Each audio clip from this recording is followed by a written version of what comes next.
Epidemia. As epidemias referem-se a surtos em várias áreas, que se espalham rapidamente por contágio direto ou indireto, e se espalham para um grande número de pessoas em uma determinada área, mas param de avançar após um determinado período de tempo. Se continuar a avançar para as outras áreas, coisa que pode acontecer, a situação piora e a epidemia se torna uma pandemia. Febre amarela. Surgiu na África em torno do século XVII e foi se espalhando até chegar no Brasil por meio de navios, que eram de comércio ou de escravos, sendo transmitida por uma espécie de mosquito comum em áreas da África e da América do Sul. O que é febre amarela? A febre amarela é uma doença infecciosa, viral, febril, aguda, que pode ser transmitida pela picada de mosquitos infectados com arbovírus amarílico, da família Flaviviridae, a mesma do vírus da dengue.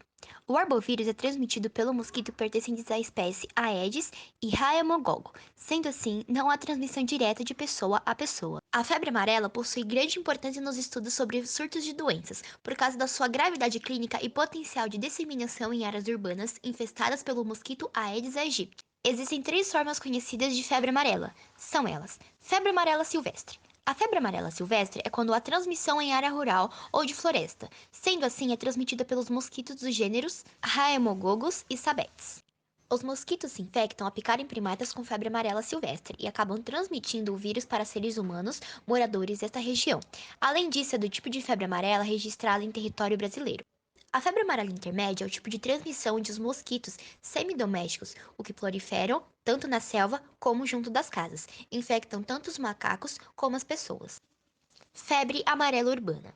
A febre amarela urbana é transmitida através do mosquito Aedes aegypti, onde um humano infectado anteriormente pela febre amarela silvestre a transmite para mosquitos urbanos, que por sua vez espalha a doença picando outros seres vivos. No entanto, desde 1942, o Brasil não registra casos desse tipo de febre amarela. Alerta: em todos os casos, a doença possui a mesma característica sob o ponto de vista etiológico, clínico, imunológico e fisiopatológico. Logo, a diferença existe nos ciclos de transmissão, apenas ajuda nas estratégias para evitar a disseminação da febre amarela. As primeiras manifestações de doença podem causar sintomas como febre alta, calafrios, fadiga e fraqueza, dor de cabeça, dores musculares, náuseas e vômitos por cerca de 3 dias. A forma mais grave da febre amarela é rara e pode causar problemas, como insuficiência hepática e renal, icterícia, olhos e pele amarelada.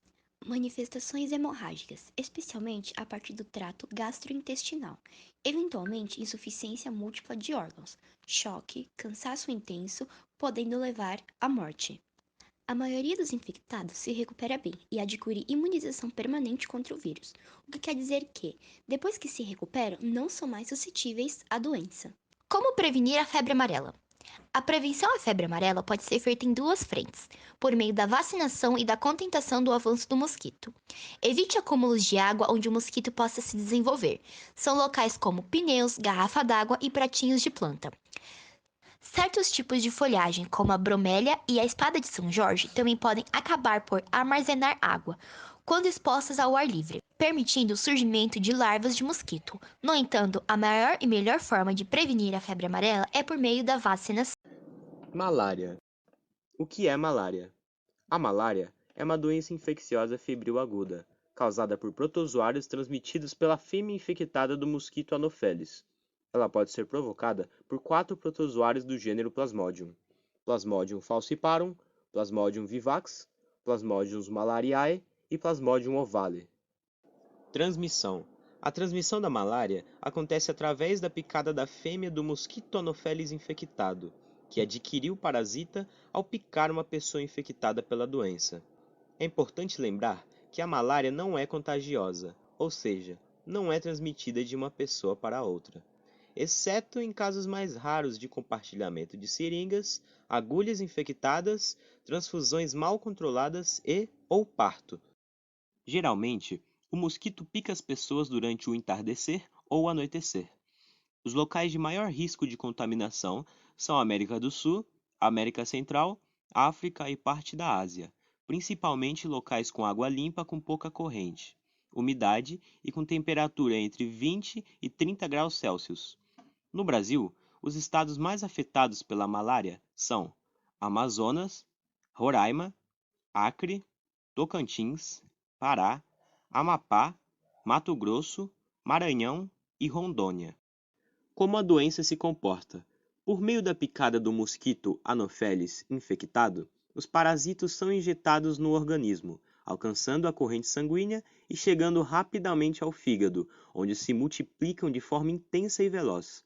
Em seguida, retornam para a corrente sanguínea, invadem os glóbulos vermelhos e, em constante multiplicação, começam a destruí-los. A partir deste momento, aparecem os primeiros sintomas da doença. Sintomas: a principal manifestação clínica na fase inicial da doença é a febre, associada ou não a calafrios, tremores, suores intensos, dor de cabeça e dor no corpo. A febre na malária corresponde ao momento em que, durante o ciclo reprodutivo do parasita na corrente sanguínea, as hemácias se rompem. A pessoa que contraiu a doença pode ter também outros sintomas, como vômitos, diarreia, dor abdominal, falta de apetite, tontura e sensação de cansaço. Os primeiros sintomas podem aparecer no período de 8 a 30 dias ou até mais após a picada do mosquito infectado. Esse tempo pode variar dependendo da espécie de Plasmodium, da quantidade de parasitas injetada pelo mosquito no momento da picada e do sistema de defesa de cada pessoa. Por que é urgente diagnosticar e tratar os casos de malária? A malária é uma doença que tem cura, mas pode evoluir para as formas graves se não for diagnosticada e tratada rapidamente, principalmente a causada pelo Plasmodium falciparum.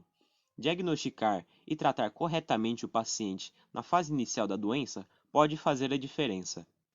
Essa medida, além de evitar a evolução da doença para as formas graves, também diminui a possibilidade de transmitir o plasmódio para os anoféles existentes na região, o que poderia desencadear a ocorrência de novos casos e até de novas áreas de transmissão. A vacina para prevenir a malária? Não existe vacina para prevenir a malária. O método mais importante para a prevenção da malária consiste em evitar picadas do mosquito, evitando frequentar locais próximos a criadouros, que são beiras de rios ou áreas alagadas, principalmente no período da tarde e no início da noite.